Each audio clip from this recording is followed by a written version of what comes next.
अस्सलाम वालेकुम लिब्राज, मैं हारिस अज़मी प्रोफेशनल एस्ट्रोलॉजर आपकी खिदमत में हाज़िर हूँ इस हफ़्ते की एस्ट्रोलॉजिकल कैलकुलेशंस लेकर। टेक्निकली यहाँ से आपके लिए एक खुशियों के दौर का आगाज़ होने जा रहा है। आपके पहले घर में first angle, the angle of your natural abilities, the angle of your natural skills, the angle of your natural abilities, उसमें सूरज मौजूद है। चांद नया 26 तारीख को उसी फर्स्ट एंगल पर हो जाएगा। 29 सितंबर को वीनस भी उस फर्स्ट एंगल पर आ जाएगा, that is your ruling planet. आपकी लाइफ में जो चेंजेस आनी है, आपके रिलेशनशिप में जो चेंजेस आनी है, आपके सोचने समझने की सलाहियत में जो चेंजेस आनी है, वो इस हफ्ते से शुरू हो जाएगी। That is my professional statement Libras. तफसील अभी बयान करूंगा, कम से कम 6-7 ऐसे नए फ़ायदे आपको मुयस्सर आएंगे जिनके लिए आपको बग़ैर एफर्ट्स के, जिनसे आपको बग़ैर एफर्ट के बड़ी कामयाबियाँ मिल सकती हैं। वन बाई वन सब गिनवाता हूँ। छोटी खबर से शुरू करते हैं। रबीउल अव्वल का चांद 26 तारीख को होगा, आपके फर्स्ट एंगल पर होगा, तो it is very beneficiary for your emotional side, for your spiritual side, for your interest. जो दिलचस्पी आप इन दिनों किसी भी काम में ले रहे हैं, वो दिलचस्पी स्ट्रॉन्ग हो जाएगी। वो सिर्फ ख़याली पलाव तक महदूद नहीं रहेगी, वो सिर्फ इमेजिनेशन तक महदूद नहीं रहेगी। आप उस दिलचस्पी के एवज़ प्रैक्टिकल स्किल्स परफॉर्म करते हुए आप उसे पूरा करने की कोशिश करेंगे। एंड इसकी वजह से जहन पुरसकून रहेगा। इसकी वजह से आपके अंदर से रूटीन सिकनेस दूर होगी। आपकी नेचुरल एबिलिटीज़, उसमें लव है, केयर है, क्रिएटिव स्किल्स हैं, कम्युनिकेटिव स्किल्स हैं, ह्यूमर है, इस नए चांद के पहले घर में होने की वजह से वो डेवलप होगा। दूसरी चेंज 29 सितंबर को आएगी, जब आपका रूलिंग प्लैनेट आपके पहले घर में होगा। सादा लफ्ज़ों में ये आपके नए साल का आगाज़ है। सूरज पहले घर में, यहाँ से उसकी एक नई ऑर्बिटल मूवमेंट है। वीनस आपका रूलिंग प्लैनेट आपके पहले घर में, यहाँ से उसकी एक नई ऑर्बिटल मूवमेंट स्टार्ट है। तो यहाँ से आपके नए ऑर्बिट का फर्स्ट एंगल से अब 12 एंगल तक पॉजिटिव मुख्तलिफ अंदाज से फेवर करेगा। वीनस और सूरज की ये कम्बिनेशन आपकी उन तमाम ख़राबियों को, जब वीनस आपके लिए 12th एंगल पर था ऐसे एक महीना पहले, जो नफ़रतें पैदा हो गई, जो शकूक पैदा हो गए, जो दूरियां पैदा हो गई, जो नाराज़गियाँ पैदा हो गई, जो रिलेशनशिप में डिलेज़ आ गए, जो माइंड में गुस्सा आ गया, ये आपको 29 सितंबर से बग़ैर कुछ किए रिज़ॉल्व होता हुआ नज़र आएगा। खुद ही खुद मूड का स्विंग होना स्टेबल होने लगेगा। खुद ही खुद एक्स्ट्रा सोचना या मनफी सोचना रिपेयर होने लगेगा।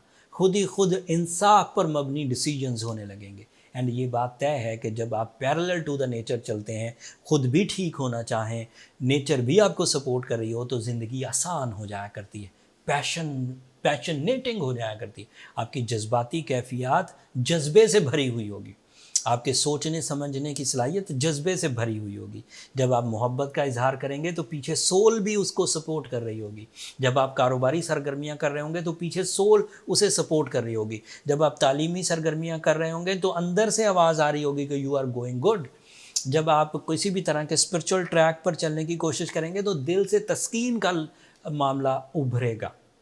शकूक, रद्द करने की ताकत, अदावतें, नफ़रतें, नाराज़गियाँ, ये कम होने का टाइम आ गया। इसका इम्पैक्ट इंडिविजुअल पीपल्स पर, आम लोगों पर भी आएगा, और इसका इम्पैक्ट हुकूमती सतह पर, ग्रुप ऑफ पीपल्स, उनमें कम्युनिटी वाइज भी इसका इम्पैक्ट आएगा।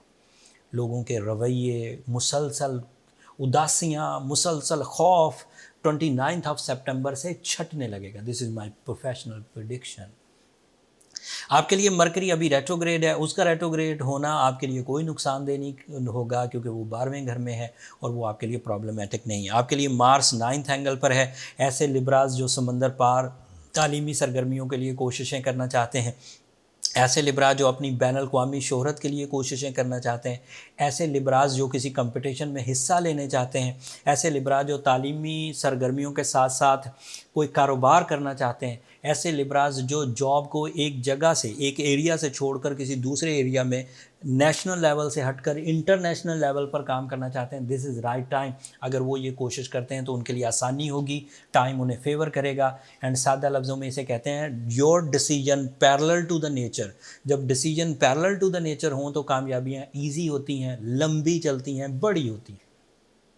सैटर्न एंड जुपिटर रेट्रोग्रेड है लिब्राज, एज यू नो उनकी रेट्रोग्रेशन की वजह से थोड़े लकी फैक्टर वाइब्रेंट रहेंगे। आपको ज़्यादातर डिपेंड अपनी कोशिशों पर, अपने रिसोर्सेज पर, अपनी प्लानिंग्स पर और अपनी मेहनत पर करना होगा।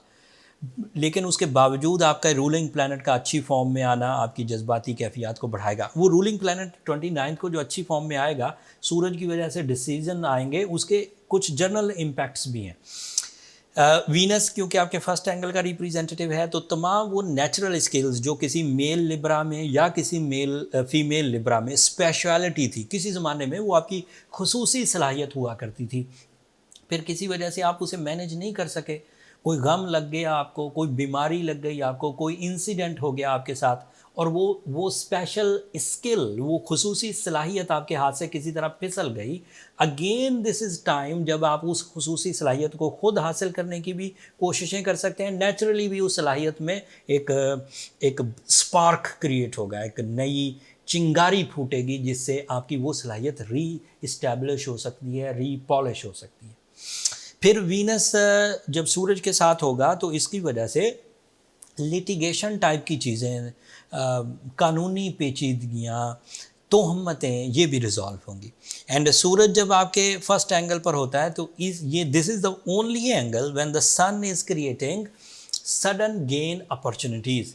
टपोरी लैंग्वेज में इसे छक्का लगने का सीज़न कहते हैं। मैं ये लफ्ज़ कम इस्तेमाल करता हूँ, बड़े सडन गेन्स इसके लिए राइट वर्ड है कि थोड़ी सी मेहनत और बड़े फ़ायदे। And Mars is in your 9th angle. जब मार्स कभी भी अच्छी फॉर्म में हो आपका कैरियर फ्लरिश करता है। मार्स क्योंकि आपके 7th एंगल का भी रिप्रेजेंटेटिव है, तो ऐसे लिब्रास जो शादी में किसी वजह से लेट हो रहे थे due to mismanagement, due to lack of resources, due to lack of emotions, so Mars, Venus और सन, 3 प्लैनेट इस वक्त जज्बाती कैफियत में बूस्टर लगा रहे हैं, जज्बाती कैफियत को फ्लरिश कर रहे हैं। सो उम्मीद ये है कि रिश्तेदारी के तमाम वो मामलात, स्पेशली शादी ब्याह के तमाम वो मामलात, चाहे आप मेल लिब्रा हों चाहे आप फीमेल लिब्रा हों, वो स्टैब्लिश हो जाएंगे, ठीक हो जाएंगे, टाइमली डिसीजंस हो पाएंगे। अगर किसी ने आपस में कोई मंगनी कर रखी थी, कोई कमिटमेंट कर रखी थी और उसमें कोई प्रॉब्लम्स आ गई थी with the time, as you know time being के साथ एक दूसरे की जहनी हमआंगी में कुछ ना कुछ उलझन आ जाती है। लोग भी ऐसे हैं जो इस साइंस को समझते नहीं। जो चीज़ें परमानेंट हुआ करती हैं उनके बारे में कमिटमेंट लंबे अरसे तक कर लीजिए, कोई मुश्किल नहीं होगा। अब इमोशंस एंड टाइम दोनों ही वाइब्रेट है, वाइब्रेशंस में जाते हैं, दोनों वेरिएबल हैं, कभी नहीं ठहरते। जज्बा कम होता है, ज़्यादा होता है, टाइम कभी अच्छा चलता है, कभी बुरा चलता है। तो वो जो जज्बाती कमिटमेंट होती हैं वो ही लंबी लंबी कर लेते हैं, 1 साल बाद निकाह करेंगे। अब वो बात तो ठीक है, कोई मैनेजमेंट करनी होगी, आपने कोई कमिटमेंट करनी होगी, मना नहीं है, बट मैंने 21 साल कैरियर में देखा है कि ये दोनों चीज़ें वेरिएबल हैं। जज्बा सस्टेन नहीं करता, एक जैसा नहीं रहता, कुछ अरसे बड़ा वार्म रहता है, फिर कोई हालात ख़राब हो जाएँ, कभी कोई कारोबारी नौयत में डिस्टर्बेंस आ जाए, कभी मौसमी हालात, कभी अदरवाइज़ कोई कोलिजन आ जाए। इवन बीमारियां बंदे के जज्बात को उलझा देती हैं। अब उधर कोई बीमारी आ गई, इधर बड़े वार्म उन्होंने कमिटमेंट्स किए हुए तो सारे उलझ जाते हैं, और फिर लगता है बंदा सही नहीं निकला था, बंदी सही नहीं निकली थी। वो भाई वो जो कमिटमेंट की है वो जिन बुनियादों पर की है वो बुनियादें सही नहीं है। बंदे दोनों ही सही होते हैं, दोनों ने शादी करनी होती है, कोई ऐसा थोड़ी है कि कोई और कमिटमेंट करनी थी, शादी की कमिटमेंट थी, लेकिन वेरिएबल इमोशंस की बिना पर, वेरिएबल टाइम की बिना पर वो स्ट्रेंथन नहीं रहती, वो वीक हो जाती, सम टाइम बहुत बढ़ भी जाती है। कोई बंदा बड़ा ही खुश हो गया बीच में तो डेवलपमेंट भी आ जाती, बट इसके चांसेस कम है। लेकिन कोशिश किया करें कि जो अगर आपको एक दूसरे के मेरिट्स पूरे आ गए हैं, अगर जैसा कंपेनियन आपको चाहिए था या जैसा लाइफ पार्टनरशिप सेकंड पार्टी को चाहिए था वो मुयस्सर आ गया है, तो अल्लाह से दुआ करें कि या अल्लाह दिल मिले रहें, और फिर उसके लिए जल्द उन सुन्नतों को, उन फ़राइज़ को अंजाम दें जो आपको एक दूसरे के लिए शरई तौर पर सूटेबल होते हैं। फिर इसको लंबे अरसे तक ना लेकर चला करें, मुनासिब नहीं है। मेरा तो 21 साल तजर्बा यही कहता है, बाकी हो सकता है आपके तजर्बे कुछ और कहते हों। जो चीज़ आप फर्स्ट टाइम करेंगे लाइफ में वो आपके पास तजर्बा यही 1-2 महीने का होगा। मैं 21 साल से ये देखता आ रहा हूँ लोगों का। सो एक्सपीरियंस बेस्ड चीज़ें तो यही हैं कि ध्यान करें। बाकी आप तजर्बे करना चाहते हैं तो आपकी लाइफ है, that is your personal decisions, आप जैसा भी करें। That's all from my and लिब्राज। Hopefully आज की जो वीडियो है आपको अच्छी लगी होगी। اگر اس ویڈیو سے آپ کو اتنی سی بھی نالج ملی ہے تو اپنی دعاؤں میں مجھے اور میری ٹیم کو ضرور یاد رکھیے گا، چینل کو ضرور سبسکرائب کریے گا۔ آپ لوگوں کی سبسکرپشن ہماری حوصلہ افزائی کی وجہ بنتی ہے۔ اگلے ہفتے جب مرکری ڈائریکٹ ہوگا، جب مزید ایسٹرولوجیکل چینجز آئیں گی، وہ آپ کی ذات پہ اور گہرے اثر چھوڑیں گی۔ ان اثرات کی ڈیٹیل لے کر آپ کی خدمت میں حاضر ہوں گا۔ تب تک کے لیے مجھے اجازت دیجیے۔ اللہ نے